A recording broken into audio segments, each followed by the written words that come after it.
সরকারি তিতুমির কলেজের ছাত্ররা বা আন্দোলনকারীরা তারা বলছে যে তাদের বিশ্ববিদ্যালয়, তাদের যে কলেজ, হ্যাঁ, তিতুমির সরকারি সরকারি তিতুমির কলেজ, এটা বিশ্ববিদ্যালয় হওয়ার সকল যোগ্যতা আছে।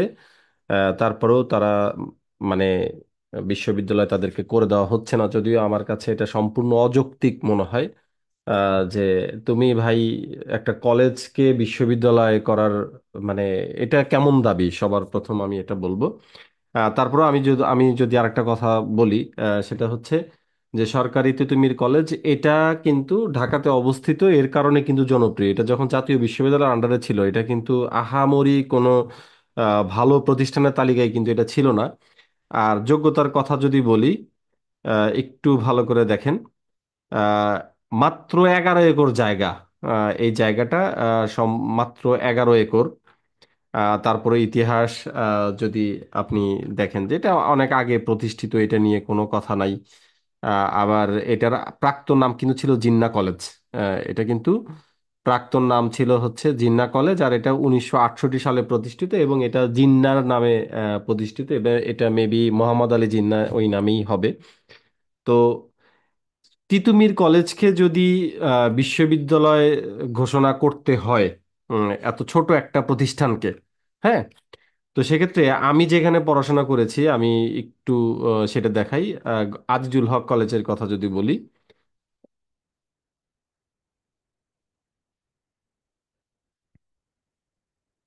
আজিজুল হক কলেজ লিখে আমি সার্চ করছি, উইকিপিডিয়াতে যদি দেখি।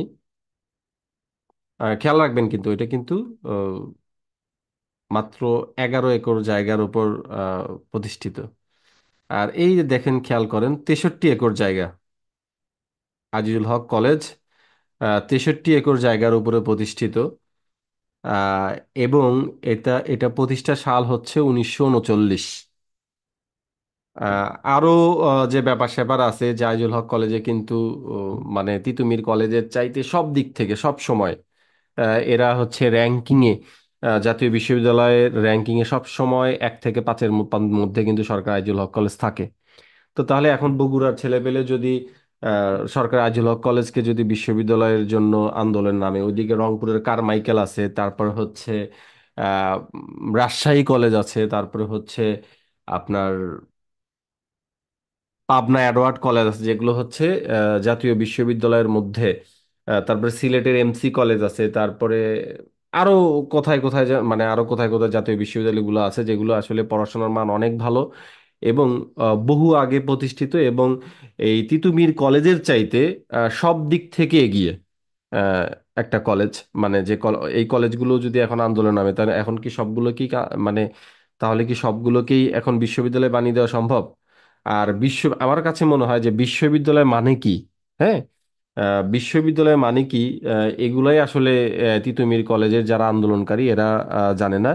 এবং আমি আরেকটা জিনিস জানতে পারলাম, আমার তিতুমির কলেজের কিছু স্টুডেন্ট বলছে যে এখানে আসলে তাদের টিচারদের কিছু ইন্ধন আছে, যে টিচারগুলো আসলে তাদের ব্যক্তি স্বার্থে, মানে তারা এখন এতদিন ছিল কলেজের টিচার, সেখান থেকে এখন বিশ্ববিদ্যালয়ের টিচার হয়ে যাবে, এরকম একটা স্বার্থে কিন্তু তারা ছাত্রছাত্রীদেরকে এইসব ব্যাপারে আহ, উৎসাহ দিচ্ছে আন্দোলন করার জন্য। তো আমি সরকারকে বলবো এইসব অযৌক্তিক আন্দোলনকে, বাংলাদেশে যেগুলো বিশ্ববিদ্যালয় আছে এগুলোই কিন্তু এখনো সেই মানের বা ভালো মানের কোনো বিশ্ববিদ্যালয় এখনো হতে পারেনি।